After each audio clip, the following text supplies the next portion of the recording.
Oh hey, I'm glad you're here. This is our special 100th episode, and we're gearing up for season 10. We have new art in the mix and a few other changes. For one, you're about to hear the new theme for VHS. That's right, it's composed by Jerry Smith as part of his Rainy Days for Ghosts project. Jerry's a talented writer and musician, and we're super excited to be working with him. He's also scoring films, and you can find all of his Rainy Days for Ghosts music at rainydaysforghosts.bandcamp.com. He's also on Twitter at Jerry is just okay. Jerry is just okay. I think he's better than that, but I like that he's humble. He also has super approachable rates, especially for the high caliber of work that he's doing, so hit him up with those custom jobs, won't you? We'll still be working with Selena Cordero for all of our original episode artwork, so be sure to find us on Twitter and Instagram to see each original illustration, or head to vh-us.com. Selena is on Twitter at NicoCell, Nekocell. You can also find Celine on Fiverr. So please do. I know many people who have commissioned art for their work team, friends, podcasts, and Celine never disappoints. I'd also like to thank Sarah Marshall. She is Spicy Marshall on Instagram and Twitter, marshallshotsauce.com, the sponsor of the podcast. As always, I'm Dirk Marshall on Letterboxd, Dirk Zaster on Instagram, and VHUS_podcast on Instagram and Twitter. So please find us, let's connect, interact, share your thoughts, memories, favorite movies, least favorite hairstyles on a dog, whatever you want to share. I'm here for it. So let's get right to it. Without any more banter, I give you episode 100 of VHUS.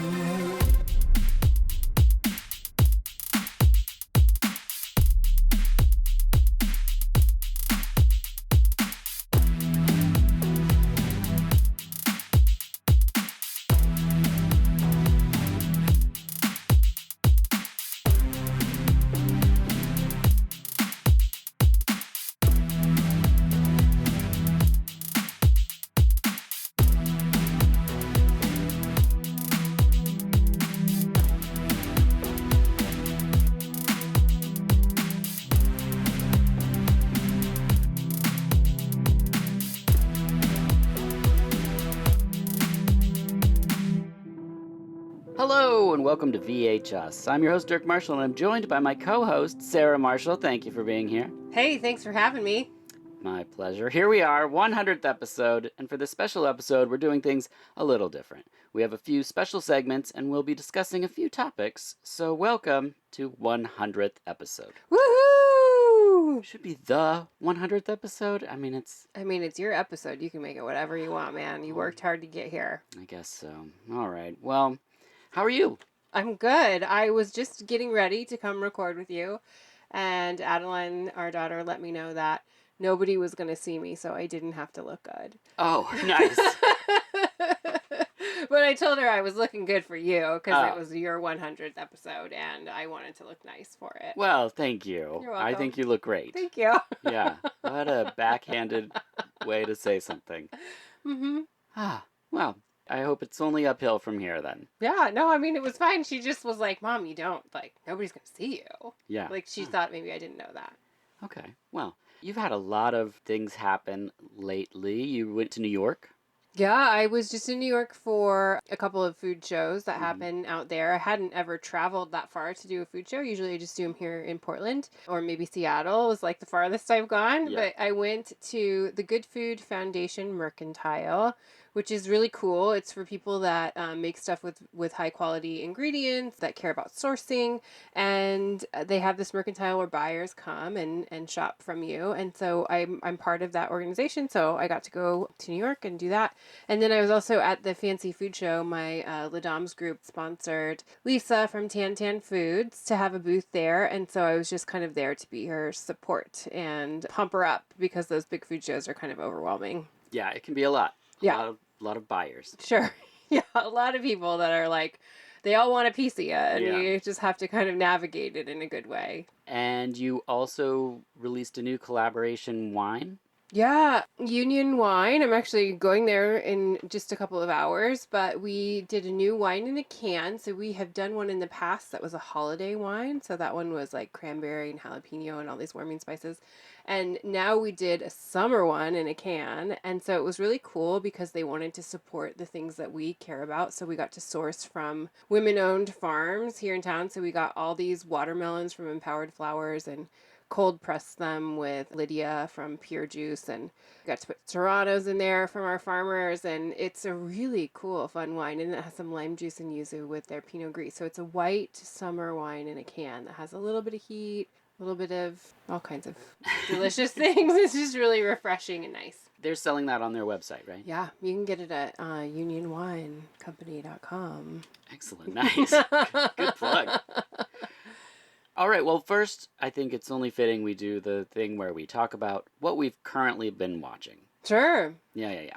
So I have a couple. I'll start, because I think I have more than you do. Yeah, you watch a lot more things than I do, or at least pay more attention than I do. Well, and when you're out of town, it's like multiplied 1,000 times, because I don't have a friend, so. Would you call it a truckload of media? Yep.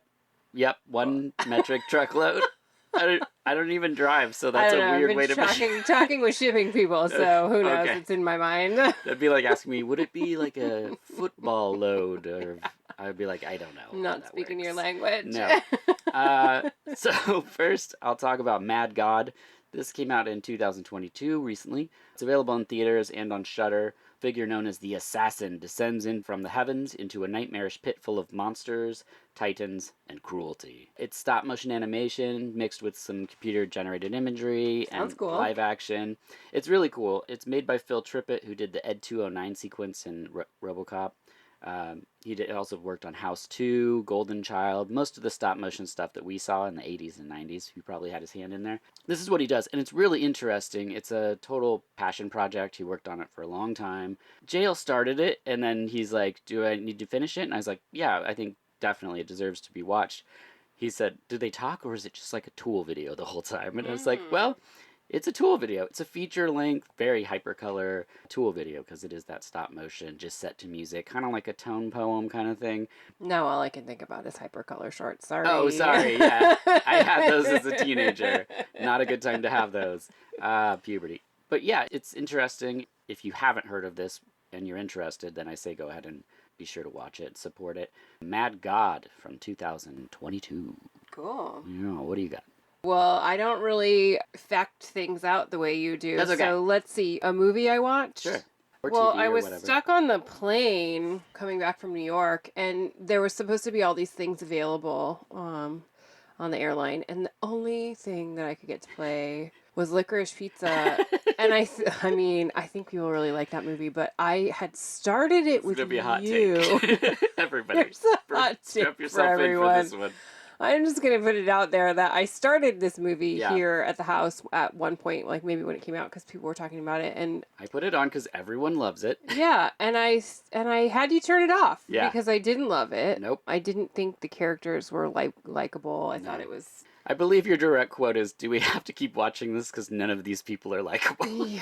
Yeah, so didn't like it. But then on the plane, it was the only thing that I could get to play. Oh, gosh. I had brought this book that I, kind of felt uncomfortable reading, and I don't know. So I didn't have anything to do, and so I watched Licorice Pizza. And my feeling is the same. It didn't get better for you. It didn't get better for me. I did not like it. I did not enjoy it. I didn't think anyone was kind. Yeah. At all. Mm-hmm. Wouldn't want to hang out with those people. Not my jam. Yeah, it's a very hot take. I love it. I only saw what you saw with me, and I felt the same way. And for an even hotter take, I just feel like sometimes there's directors that get a lot of mileage off of previous movies. And nothing has to be for everybody, of course. Sure. But yeah, I think it's also okay to not like something. That's all right. Yeah, wasn't my fave. I did, though, watch a different movie also on the plane that started working later, and that one was a great movie because it made me really uncomfortable because I was watching it on a plane, and it was like this pivotal point of anxiety in a movie where the whole thing is somebody feeling really uncomfortable and having like social anxiety, and that was a really good one. I can't remember the name of it. This is how things work for us. It's like, I'm like, hey, Dirk, there's this movie we saw. There was like a girl in it and she's at a funeral. And then you have to help me out because I don't know. Yeah, that was Shiva Baby. Perfect. Is that what you're talking about? Yeah.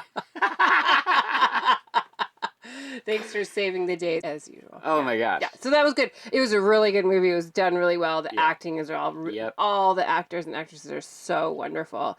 It just really shows what it feels like to be in a very uncomfortable, messed up situation, and you feel it. So it was like something I was watching on the plane, and I was feeling all of her feelings, and I was like, oh yeah, I'm getting a little sweaty in here. I don't know if I want to feel that way on a plane. I had no options. Yeah. Well, still, that's great, because that movie's full of excellent performances. It's so good. I would definitely recommend watching it. Maybe not on an airplane, but watch it for sure. It's so good. That's awesome. Yeah. My next one is Ninja in a Killing Field. This is from 1984. It's a Godfrey Ho ninja movie. One of the few where he used all his own footage. He didn't take from other films. But the music, however, not original. It's actually the Cocteau Twins. Wow. So it's Shallow Then Halo off of Garland's. The second it started, I was like, hello? Mm-hmm. Yes, this is Did for me. somebody make a movie just for you? Yeah, and then there's like a little Joy Division somewhere in there too. But Nice. like, I didn't realize what this was unlocking for me because then, this was while you were gone. So I was filling in all these holes, holes. From Godfrey Ho. Filling in your ho-holes while I'm out of town, Dirk. Sorry. So some of these movies are only available on like YouTube and things. And so I would put them on, and sometimes the sound quality is not great or whatever. And I had just rediscovered one of my favorite goth albums, Car Crash International. And so I was listening to that on a different YouTube channel. And then I realized what this means for me is this is my thing. When I got into music, I already had the video store situation going on, and I would put movies on all the time and just have the visuals while I listen to music. And that's what this Cocteau Twins song in a Godfrey Ho movie completely, like, it felt so cozy and so homey to have this mushy, blurry images of ninjas jumping around and exploding to like comfy goth tunes. I was just like, this podcast, and that's why I wanted to bring it up on the 100th episode, I've learned a lot about myself over these 100 episodes, and something like this in your 40s where you're just like, oh my gosh, like if somebody was like, what's it like to be you? I could take these images or even just this movie and be like, watch this one scene. Yeah. This was like 10 years of my life. Yeah. I think that's an important thing to realize because, when you start talking about like movies and soundtracks and having just the right thing in there. I mean, I haven't seen this movie yet, but I would love to see it just based on you telling me who's on it. But I always felt that way with The Chocolate War. Like, that was a movie that, the soundtrack is mostly Yaz, if not all Yaz. It's all Yaz. But it sets the tone of the film that it's dark and gloomy, but also can be a bit joyous. It's just like, I love it. It's like the perfect movie for me to watch because it's just how you experience your life through music and film. It's lovely. Yeah. And I don't think I'd seen it until I met you. I'm pretty sure. I'm pretty sure. We'd have to go back to the episode I did with Kaveh where he's on there. Yeah, you talked about it on. Yeah, Chocolate War. Fantastic. That's a great recommendation, actually. Yeah, watch it, everybody. It's so great. And there's this funny thing happening right now with music, which I know that you don't like Stranger Things. I don't know if you've put that out there on your podcast. Another hot take. This got me so much heat. I'm excited because one of my favorite female musicians, performers, is Kate Bush. And so, every year for Christmas, we decorate our Christmas tree to Kate Bush records. And, we've had this thing. And she is popular right now and making so much money because of this show, which she should. She should always have been. It's her first #1 hit, and it's from like 1984.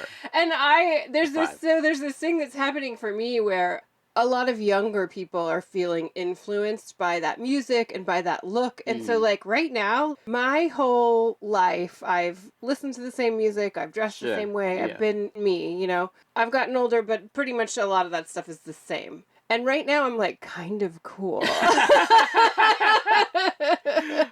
that has never happened, And so it's kind of interesting to see and to walk into a store and because people are putting in Kate Bush type songs or whatever, and it'll Right. like create a playlist, and it's like, oh, my favorite music. And Yeah. I'm like, hey, the world is coming around to being like me a little bit. Yeah, we were in a plant store yesterday and it was playing and just the instrumental part of it and our daughter goes, "Oh, is this Placebo?" And I said, "Well, no, but they covered it. It's Kate Bush." And she was like, "Dad, you know a lot of songs." And I Oh, was like, "This is a great moment for me. yeah. I like this a That's lot." so cute. Yeah. We're buying pepper plants and your daughter's complimenting your song knowledge.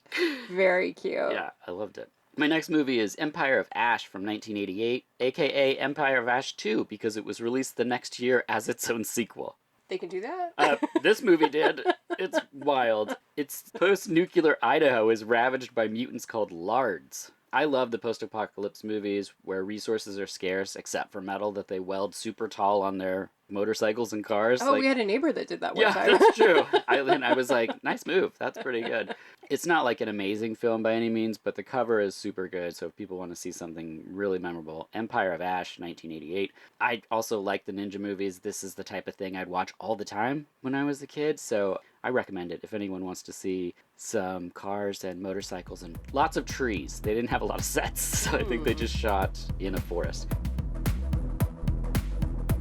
Hey, Dirk and Sarah. It's Carmelita here. I wanted to wish VHS a very happy 100th episode. Congratulations on hitting this incredible milestone. And thank you for bringing so many interesting guests, wonderfully weird movies, and so much joy to our podcast feeds every season. I mean, I have my favorites, a lot of favorites. Just a few that come to mind. Season 2, Episode 6, Vibes with Renee Terrell. Incredible.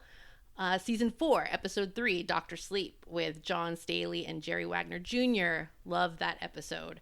And most recently, so much fun listening to Season 9, Episode 8 on Dudes with Rafael Jose Martinez. I can't wait to hear what you're cooking up in Season 10 and beyond.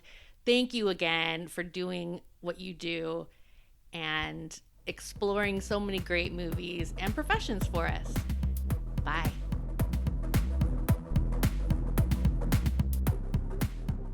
Do you have anything else that you were watching, or should I just burn through these? No, yeah, it's all you, man. Okay, great. I also put on Stray Cat Rock. It's a series of films from Japan. Machine Animal was my favorite one from 1970. It's the fourth in the series of the Alley Cat Rock exploitation films that came from Japan. Miko Kaji is excellent in this, and this is 2 years prior to Lady Snowblood, which is amazing. It's about two rival gangs fighting over LSD, and there's trippy musical numbers, motorcycle chases. It's very fun. My favorite of the series, like I said, that's Stray Cat Rock, Machine Animal, and you can get that as a set with all the films. It's really, really good. And then lastly, The Valet from 2022. We watched this on Hulu, I believe. It's a modern rom-com type situation. A movie star enlists a parking valet at a Beverly Hills restaurant to pose as her lover to cover her relationship with a married man. Now, I don't like the setup of the plot, and we almost, I think, turned it off because it just felt very gross. But the valet is Eugenio Derbez, I think I'm saying that right, and he's absolutely superb. He was in Beverly Hills, Chihuahua, the remake of Overboard, Dora the Explorer, Lost City of Gold, and like 78 other movies. He's had a huge career. It's awesome. But this movie really shocked me. It was funny, it was entertaining to me, and then the points I think it was making about race, inequality in the workplace, and beyond that, it was far beyond my ability to articulate the complexities of all this, because I think the movie did it really well and very sweetly at times, where there's a mom who's Hispanic, and then there's a Korean guy who doesn't speak English, and they have a love that transcends language in a way.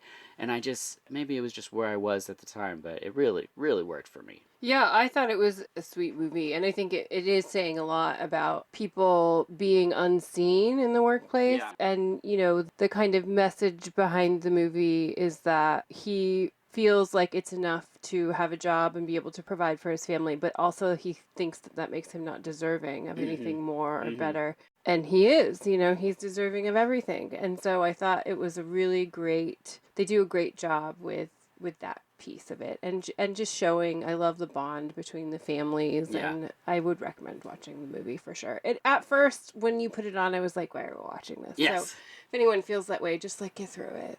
Yeah, I agree. I mean, I think most people that listen are probably more into the romantic comedy thing than possibly we are in our home. We don't watch a lot of them. Untrue. Really? I mean, I've seen like every J-Lo movie, almost all Oh, over. well, that's romantic because comedies. you like J-Lo. Mm-hmm. That's a different thing. Yeah. It's not because I'm like, hey, there's a new Anna Faris rom-com. Do you want to watch The Sometimes House hers are Bunny? more like You wouldn't- psychological thrillers too, a little bit. So Wait, what? some of J-Lo's movies, they're not all rom-coms. Right. Angel Eyes or something like that. Yeah. Okay. So I guess we agree to disagree. Yeah, well, I don't know. I wasn't trying to like make a point. Just Okay. Well, what a perfect time to throw to our first segment. You've all heard me talk about him at length. So here he is, a conversation with my dad. Hello and welcome back to VHS. I've spoken a lot about growing up in a video store, and there's one person I've mentioned the most on this podcast, and that person is my dad. So I'm pleased to welcome the man himself, John Marshall. Thank you for being here. Thank you for having me. Now, you were into being self-employed before the video store, so where did that sort of start for you?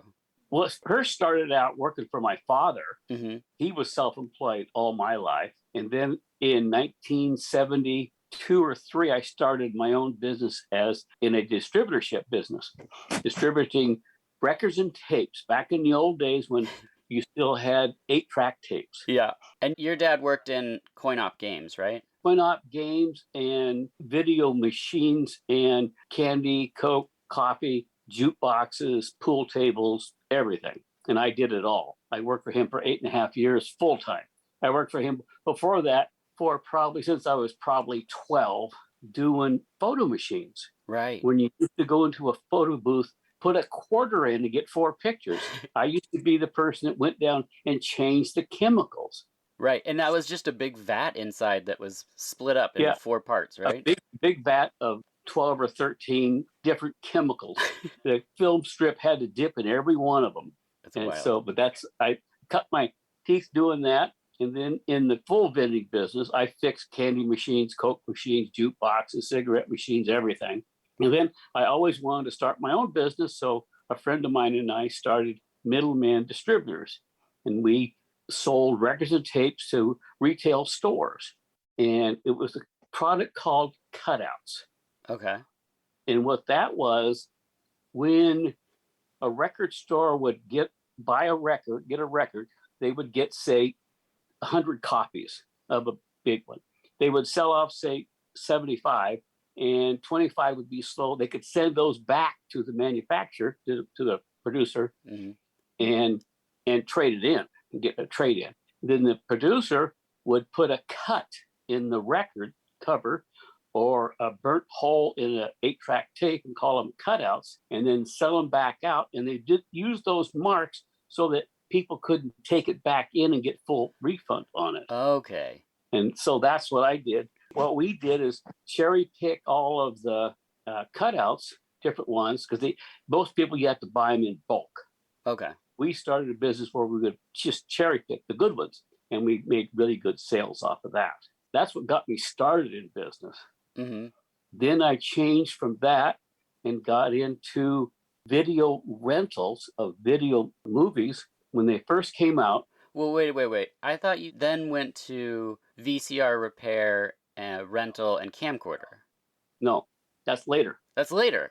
Later. Okay. Yes. Okay. I went to video rentals of movies and VCRs, because at that time, VCRs cost you $500, $600. Right, so right. I bought them, put them in the stores, and you would go in and rent them for $6 a night or Okay. so. Yeah. So this And is bore movies. your own spot. Right, way before. Okay. Yes.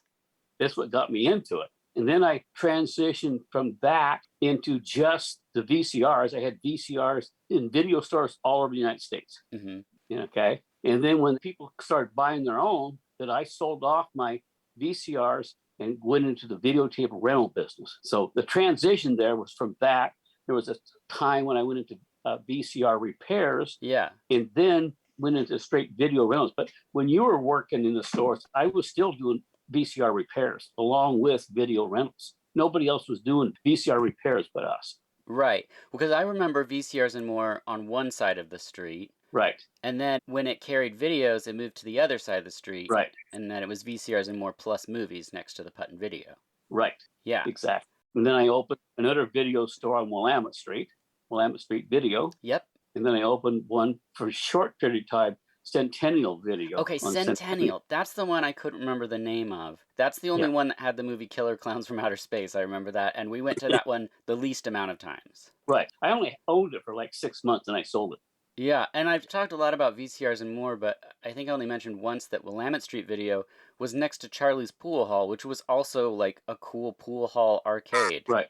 Yes. Which is pretty amazing. Was it the initial boom of home video that led you to like do your own like shop instead of being a distributor, or what was the thought process there? The thought process was just how it worked out competition wise.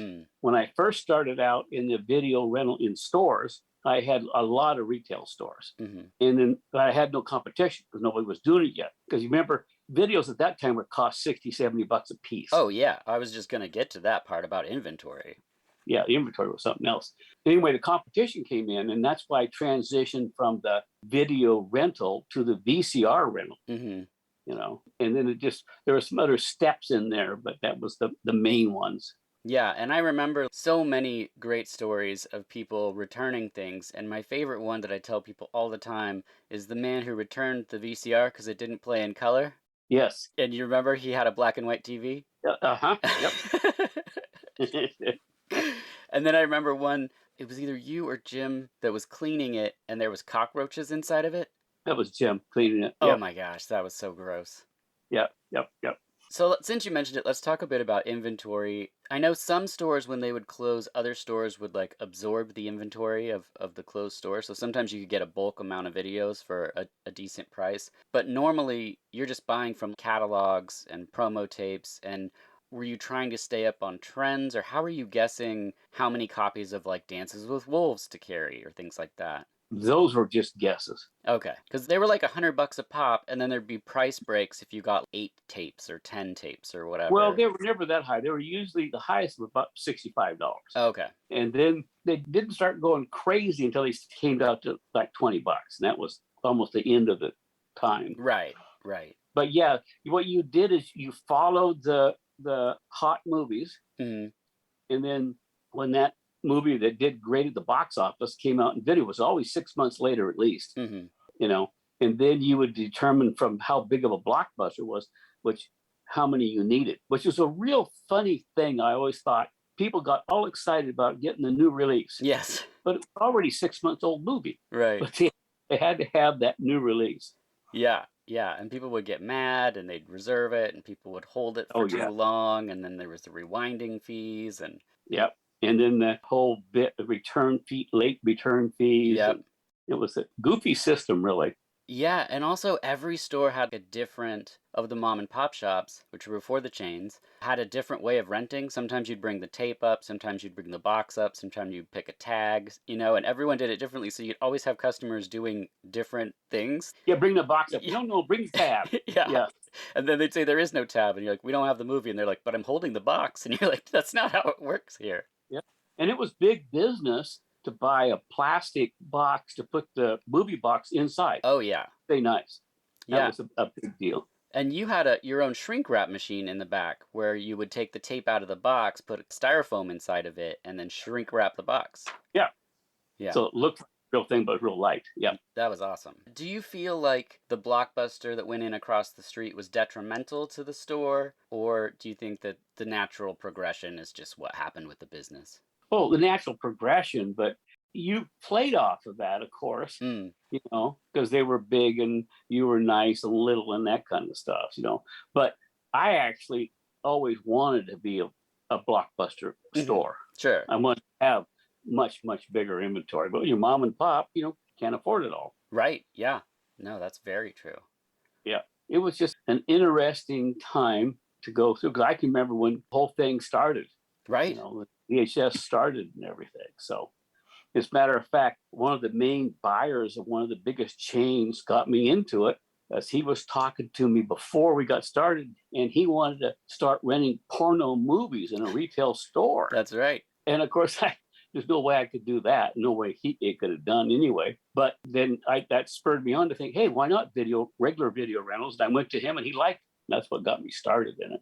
That's so funny. Yeah. Well, outside of the video store, we would also go on road trips and almost always make time to see a movie or two. Some of the ones I remember seeing was we saw Blind Fury, which was a movie where Rutger Hauer is blind, but he's also like a ninja assassin kind of guy. Uh-huh. I loved it. And then we also saw Joe versus the Volcano on a road trip. Yes, that was so terrible. And we did not like that movie. That was one of our worst movies we ever saw. Yeah. Yep. It was so funny. Yeah. But on the road trips, though, that was actually 4 VCRs and more. Right, yeah. A lot of times when I talk about the video store and my love for movies, people think it comes from the video store, but it was actually, we always watched movies. I remember going to the drive-in, and, movies were a big part in our family. Yep. We had the home tapes of Ghostbusters and all that. Yeah, all that. Do you have any early movie memories? Like when you were a kid, you remember seeing something in the theater and just being like... Yeah, 13 years old or so, I saw The Blob. Oh, yeah. And it was so scary. My buddy and I who went to, we kept going outside and into the... Yes. It was so scary. So that's my biggest memory of movies, is that one. Everything else is just sort of, they all kind of run together. Yeah. Another thing that's interesting about the video store time that you were a part of this all is it really was the time when people had the power to watch the movies they wanted to watch when they wanted to watch them. Prior to that, you'd go to the theater if it was showing, or if it played on HBO, if you were lucky enough to have that, you could watch a movie that way when it was showing. But like not now where you're streaming and all this kind of stuff. VHS was really the beginning of, I can watch this anytime I want. Right. That was the big sales point. Yeah. Especially when the movies got to be $20 or so. Then it was really a big deal, because then you could own them too, not just rent them. You could own them and then really watch them as many times as you want, whenever. So that it was really big. It was, starting of an era. Yes, yeah. Yeah. I mean, I got to live through them all. I can remember when the first transistor radio came out. That was just, didn't make sense. It didn't have to be plugged into a wall. Yeah. And I could pack it with me to the bean fields, Yeah, that was the fun thing. My brother bought me a 2-track tape player. Oh. And the next was a 4-track, and then the 8-track was the big deal. And then, of course, it went to CDs. Well, you got cassettes, yeah. Yeah. Cassettes were big. Yeah, but you even dealt tapes, vinyl, and like you said, your dad had the jukeboxes. I have boxes of 45s from those days that he would use to swap them out and fill them and stuff. And it's so fun to go through those. And now with my daughter or granddaughter, be able to like play records from different times and things, and then she has a connection to a great grandparent that she didn't get to know, Yes. Pretty awesome. Yeah. When I was young, my dad, the jukeboxes all have a counter on them. They know how many times each record is played. There's 100 on there, but it knows. And so you go by the counter and you take off any that's not played in the last week or so. And then he would take them down to a shop, and I'd go down there. He had a little 45 player, and I would play the records until I found one I liked, and I'd take it home. That'd be my record. That's how I learned music. I didn't care about label or artist or anything. Just I liked the sound, That's 45s. Yeah, that was so just great. I love that.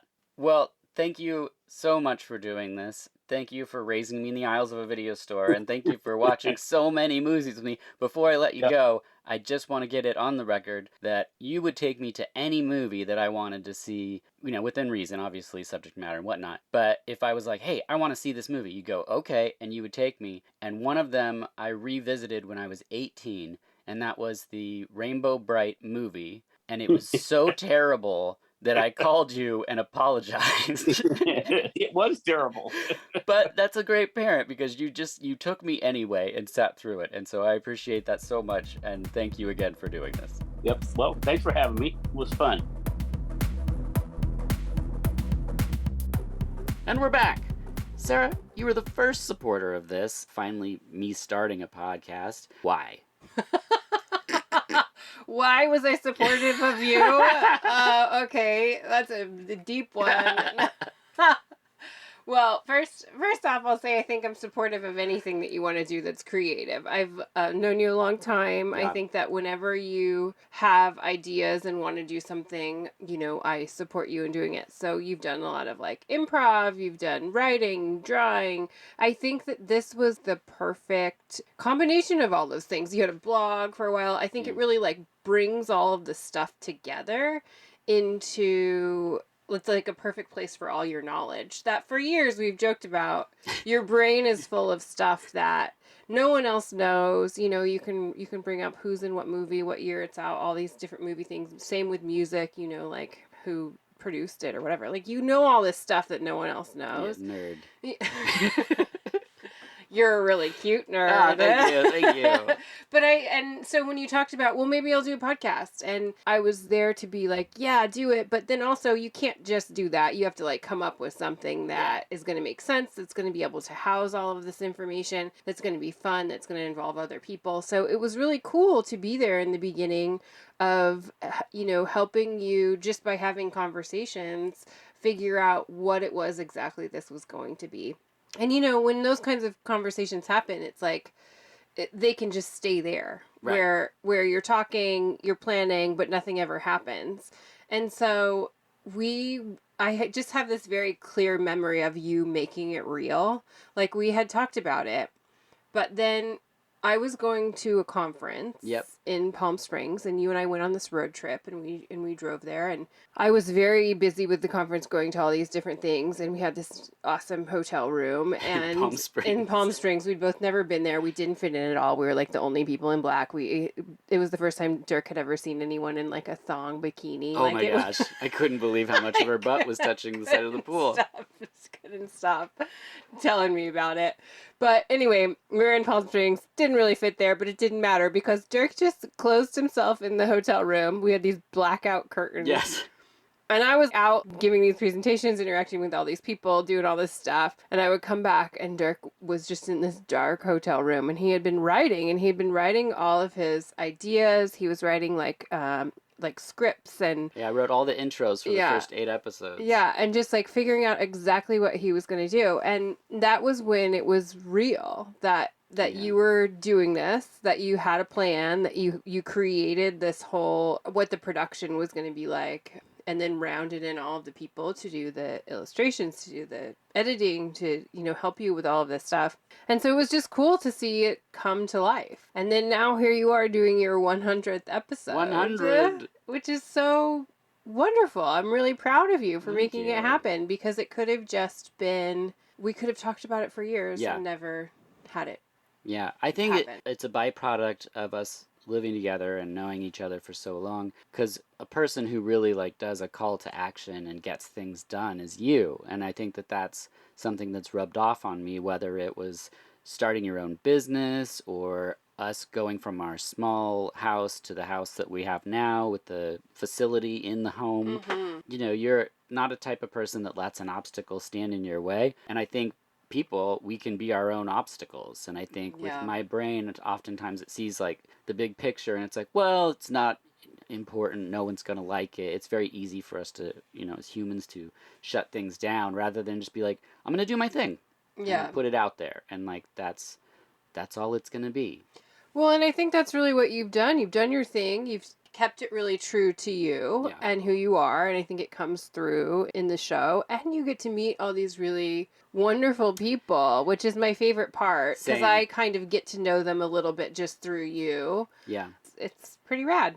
So good job, man. Thank you. Speaking of the people, when I came up with the whole process, I was like, I want it to be like a show, because there's a lot of formats of the podcast is just a casual conversation that seems like it's never ending.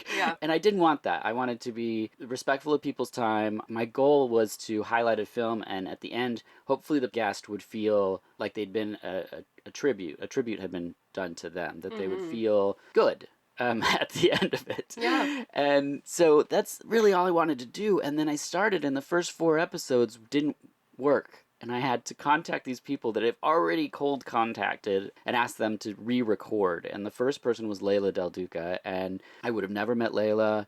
JL was the person who said, this is the person you should reach out to, because I needed a comic book artist for the ambulance episode, which is the first one I recorded. And talk about an amazingly wonderful, warm person. Came here. I stood in front of the window watching them arrive in their car and thinking to myself, what am I doing?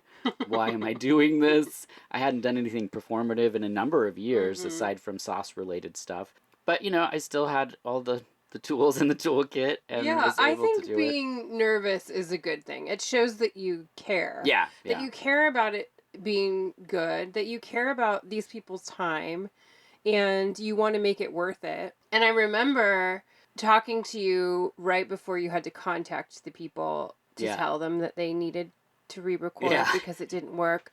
And you were heartbroken. It was a real bummer.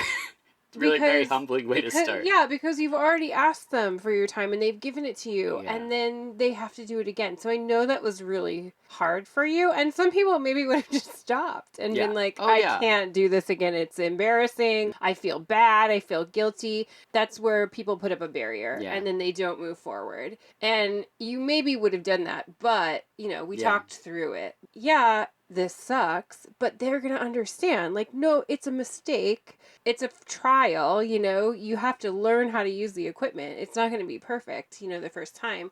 And if they're not down to do it, that's cool too. Yeah. Like, maybe they already gave you your time, but luckily everyone was willing to try it again, It was great. And I don't know if I would have met Kristen Castagna if it wasn't for the podcast. I think we would have been aware of each other through Instagram as we were, but talk about another person where the second you sit down to talk to someone and you're like, oh my gosh, not only are we getting to record, but like, you're my people. Oh yeah, like, so fun. I'm so glad that she's come into our lives. And I also have to say too, I think Heather Anderson is a friend of mine, but you didn't really know her before. Never really had a conversation. Yeah, you never talked to her before sitting down with her for your podcast. And it's one of my favorite episodes because you get to just really see her and who she is. And so that was really fun because I felt like you guys, were then friends. After having this really cool conversation because you had known her through me, but not really. Like, I mean, I go to Canning Club and it's me and her and you're not there. And, so this was like a good way to bring it all together. Hello, Dirk. This is fellow movie lover, Southeast Portlander, and frequent industrial music appreciateur, Josh Griffith. I needed to say congratulations on recording episode 100. At one point, I thought of myself as a man who had watched a lot of movies, but that was sus, fam. Sus AF. Dirk has seen some movies, busting on God for real, no cap. And Dirk brings that encyclopedic knowledge and limitless enthusiasm for film every time he records. VHS, as well as new releases and late returns, are both fantastic shows filled with Dirk's firecracker wit and disarming warmth. In a world where many podcasters don't seem to appreciate the enormity of craft that becomes a film, who would rather tear down than build up, a dangerous loner emerges into the wasteland. And his name is Dirk. He might be wearing a floral print shirt. He probably has a small crossbow on his forearm, shooting podcasting arrows made out of heart. And by heart, I don't mean charm or generosity. I mean an unquenchable thirst for revenge. Anyway, we're going to need about 1,000 more episodes, so you should get moving. Thanks again, and congratulations. I've had so many moments. I've been so fortunate to have these conversations with people where I'm sitting across from someone and they're like smart, well-credited, so talented, and then they're telling me something like, I had a dream where I tossed Timothy Oliphant's salad, and I'm like, what? Which is my favorite. Oh my gosh. I love you, Heather, so much. It's so You're good. the best. Or, the winner of Project Runway All-Stars, Michelle Lesniak, saying that they had a fart corner because all they were eating was hummus and pita. Good. And you're and like, now I can't even look at hummus without thinking that. I'm like, I don't think anyone should eat hummus if there has to be a fart corner. Yeah. And that's, that was the one person who picked the movie because it was what inspired everything for her, Auntie May, 1958, I think. And so we're talking about like this thing that set her on the path of her life, and yet the conversation goes there, not driven by me. No. I didn't know there was a fart corner.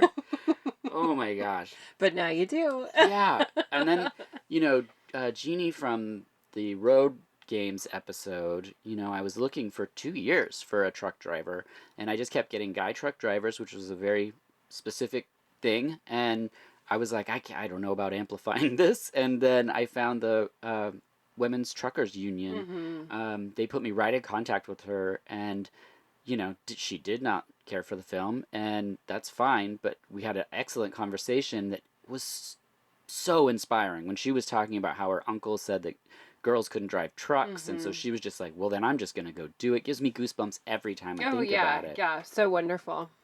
It's just like each season there's been more and more people, and then I've also like reached out to, because a lot of people don't realize this, I don't know a lot of these people. I just reach out blindly, and I know that there's people with podcasts that are nervous about that kind of thing, to which I just wanted to encourage people, just ask. Like, it doesn't hurt. I've had the chance to speak to Chris Connolly, who was like one of my favorite writer musicians ever, and I got him to watch a vampire musical. Yeah, well, that's the thing that I think why this is your podcast is proving to be so perfect for you, because you have always, since you were a kid, loved to reach out to musicians, actors, people that you're fascinated by or that you're into, and you let them know that you're into them. Yeah. And a lot of people don't do that.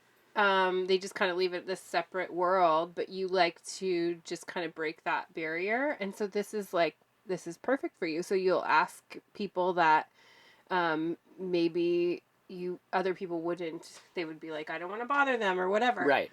But you do it because you want to tell them how great you think they are. Yeah. And you get to do that as an adult. And you get to share it with the world, which is very cool. So, nice job. Thanks. I don't want to miss that opportunity. And I feel like as life progresses, it starts to feel for me like chapters. And we're starting to lose people from different chapters. Yeah. And your brain constantly comes up, or mine does, where you're just like, I wish I'd said this, or I wish I'd had that one moment. And so it's just like, I'm going to take that moment, and I hope that it's positive for them. But, Yeah, well, it's inspiring to me, too, sometimes when I see that you do that, because a lot of times I have these thoughts like, I don't want to bother that person, or I don't want to reach out, because if they didn't reach out to me, maybe they just aren't interested or whatever. Like, it happens a lot with, sauce business stuff of like, and now, because I see you do it, I'm like, Dirk would just tell me to do it, and I'm just going to do it. And if they're like, no big deal. Like, at least I wasn't just thinking that I was going to be rejected. You know what I mean? It's like, I already think that, so I might as well just do it anyways, and then I'm going to be left feeling the exact same way I'm already feeling. But maybe it will be like, they are interested, or they do want it, or they're excited about it. Now I'm just like, just do it, and then no big deal if they say no. I think the format of this show is what's really worked in my favor, because it's different. And so when I would ask someone, it's not just a straightforward conversation about themselves. I'm being a little sneak. I'm like, we're going to talk about this movie, but I'm going to bend it narratively to be about you. Yeah.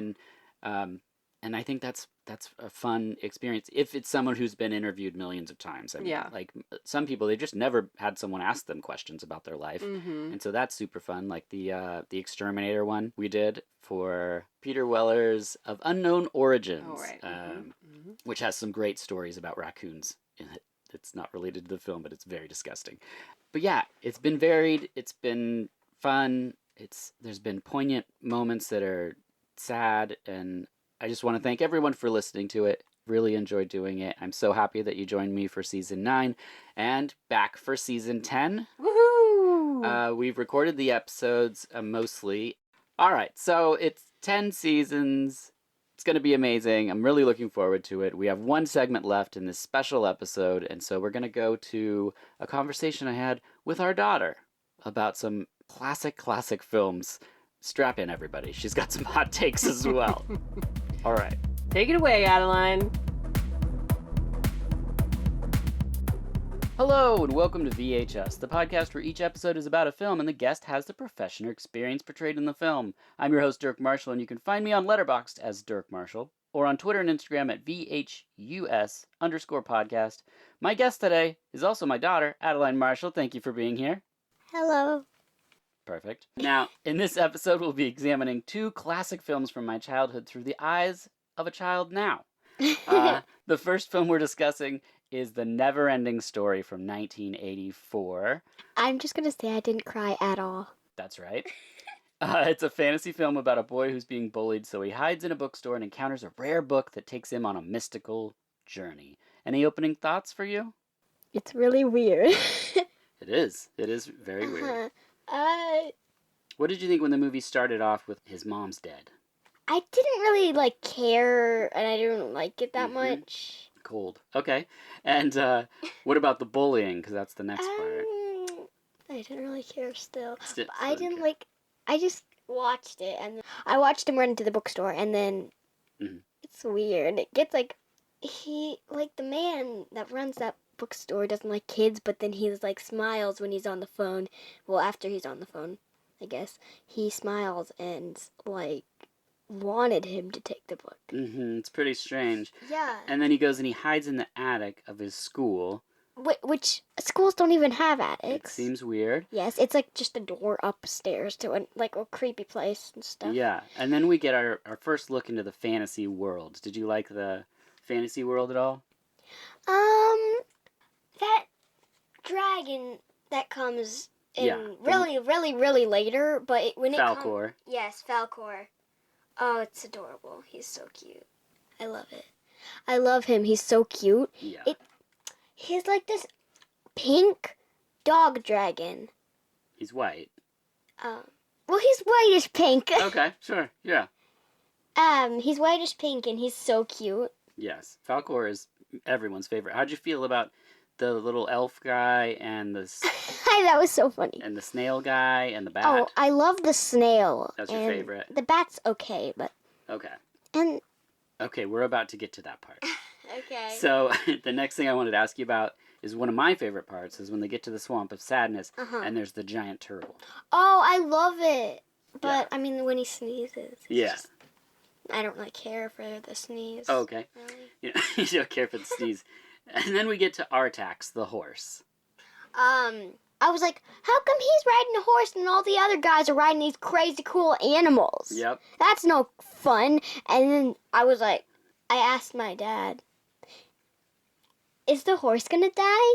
And he said, I don't know. And then it did end up dying. In a kid's movie, that it's like asking you, do you like horses, kids? And then you say, yeah. The kids say, yeah. Yeah. And then they're like, well, here's one dying. Yes, that's exactly what the movie does. And did There you... you go. And I just watched it. I didn't cry. I didn't care. Yeah. You I didn't... would have cared if it was a snail. Right. Okay. Sorry, I just love the snail. What'd you think about the nothing? Oh, meh. Nothing. I mean, anyway, yeah, I didn't really think much about it. I was just like, okay, so they're running from this thing. That isn't even a thing. It's just nothing, and it's chasing them, destroying the whole world. What about Well, that's confusing. the evil wolf dog? Did you like that? Oh, I like the evil wolf dog. He doesn't look evil. Mm-hmm. He looks really cute. That evil wolf dog. I love it. Great. And then he gets stabbed. Yep. It's a quick battle. He jumps on the boy, Mm-hmm. Atreyu. Atreyu, and then Atreyu stabs him with this piece of the building. It's and I'm like, this is really weird. Yeah. Why? Why?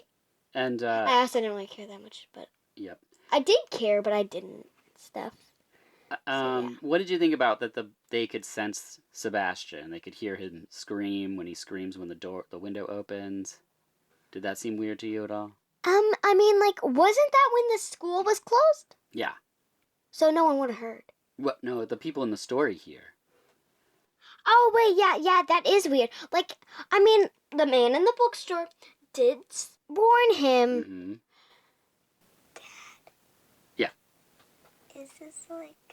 Is this a spoiler thing? No. We can talk. People have seen the movie. It came out in 1984. Okay, but I feel like it's spoilers. For people that haven't watched it. They would have watched it by now. Okay. Yeah. Good question, though. That's a great question. So my next question about the film is, if you were at a test screening, so that's when people watch the movie before it's released, for The Never-Ending Story, what feedback would you give them? Would you tell them it needs more of something, less of Yeah. something? Yeah, more stuff going on. There's barely that much going on. I mean, he just travels around, meets people, leaves them, and then just keeps traveling. It's weird. Yeah. So more stuff. Yeah, a lot more stuff. Like maybe he goes to, like, make the fight bigger. Like, come on, they were a little bit lazy with the fight. Sure. When he's eating the sandwich up in the attic, would you have him eat something different, like spaghetti or sushi? I would have him like eat, like a little. I would have him eat a What if he reached in his backpack and pulled a full stack of buttery pancakes? what? Dad, It wouldn't work? no. Okay. All right. What if he like just wait? What if he just grabbed a piece of toast? Just a piece of toast? Yes. Yeah. That's a Okay. Okay, we gotta be serious. Right. Yeah. Serious. Mhm. What'd you think of the theme song, Never Ending Story? The Never Ending Story. I mean, No? Don't care? I liked it. I mean, like, it was okay. All right. So, out of 5 stars, what would you give The Never Ending Story? Honestly, I would probably give it like a 4 or a 3. 3 seems high for how much you didn't care about this movie, but I guess you're being nice to the people that made it, huh? I mean, it was. The characters were adorable, but I mean, the ones I thought were cute either disappeared and didn't come back in the store, Sure. went somewhere, didn't come back either, Okay, well, or died like the wolf. that's true. Okay, well, we'll then just move right on to the second film. Okay. The second film we're discussing today is The Princess Bride from 1987. It's a fairy tale adventure about true love. Any opening thoughts? If there's anyone on here that doesn't like blood or kind of murder, then, and you haven't watched this before, you might want to, like, skip this part because there's a lot of blood in it and stuff. Yeah, there's a lot of blood in the film, Okay. so... So your opening thoughts is there's blood in the movie. Yes. Okay. And I pretty much liked it. Okay, great. How is that great? So the first question I have for you, other than basic thoughts, is what'd you think of Andre the Giant? I loved it. Great. He's funny, and I like the funny characters. So, Yes. yeah. Great. The Princess Bride, as soon as I saw it, I was like, huh. She's pretty. Yeah, she's pretty. That's what you thought? Yeah. Okay. The farm boys, they both have blonde hair, and it kind of makes them look like twins. But okay. it kind of does. Like, Sure. Well, Robin Wright is the princess. There's usually- She's stunning. there's usually like Carrie Elwes is the there's usually farm like boy. a couple in the movie, kind of like this one. Mm-hmm. And then the couple, they both have the same hair, and they just look like twins. Mm-hmm. It's weird. Okay. So that's a good note to send them. What did you think of the fire swamp? That's where the fire is. And I liked it. I liked the part where he jumped, warthog jumped on him. Oh, like the rat thing, the yeah. rat warthog. ROUSs, rats of unusual size. Yeah. Yeah. Awesome. Wait, no, it's rodents of unusual Oh, size. thank you.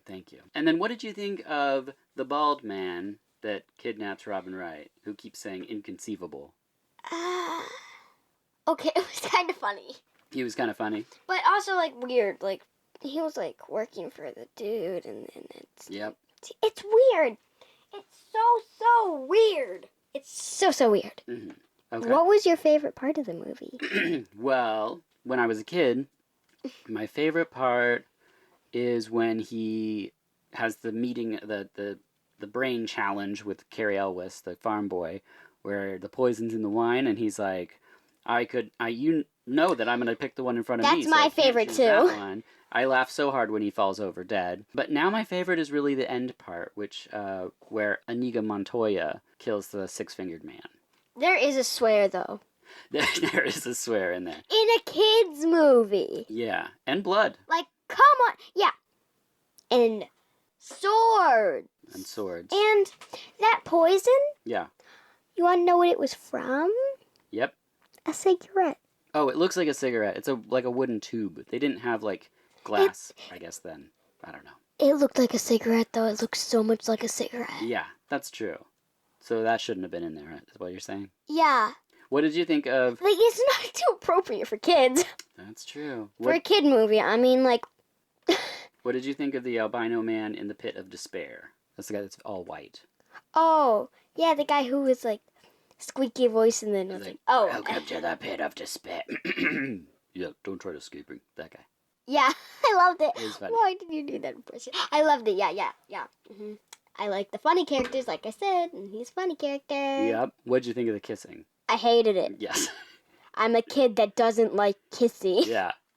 So you're kind of like Fred Savage in the movie where he's like, this isn't a kissing book, is it? No, because Right. he liked it at the end. That's true. That's true. He did. I didn't. You were still out on it. So this is 2 movies back to back that are all about stories and people reading books. Between them both, I gotta say that my favorite has to be The Princess Bride. Yeah. And what would you give that one out of 5 stars? I didn't notice the swear, but you had to tell me at the end that there was a swear in it. Yeah, well, I want you to know if you're out on the playground and you hear someone say something like that it's not a nice thing to call someone. Uh-huh.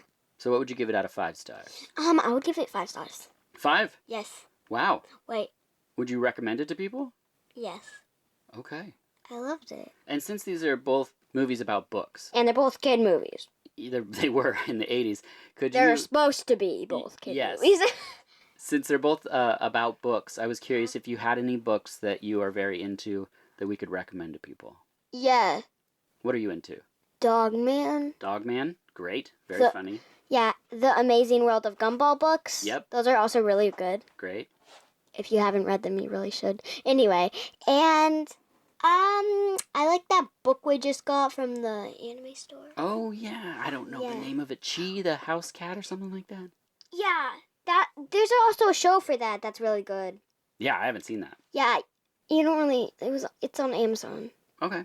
Maybe we'll check it out tomorrow. There's one in a different language and in English, and I watch it in English because I speak English. Okay. What was your favorite part of The Princess Bride?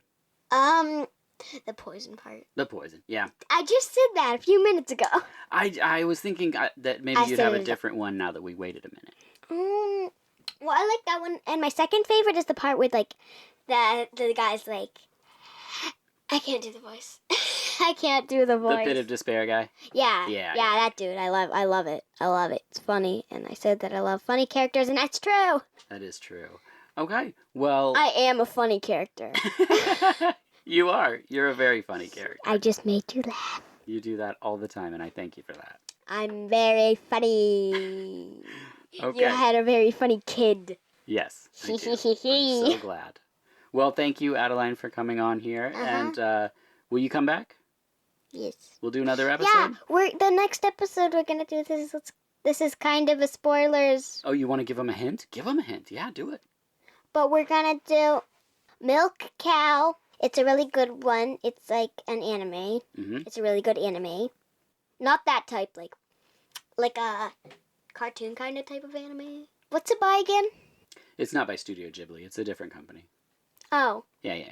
anyway. Yeah, we're doing Satellite Girl and Milk Cow. Yes, Satellite Girl and Milk Cow. It's a really good anime. And we're also gonna do Paranorman. There it is. Both of those together. That's right. That's our next double that we'll be doing. So tune in for that. Until next time, I'm Dirk Marshall, and this is VH Us. Goodbye.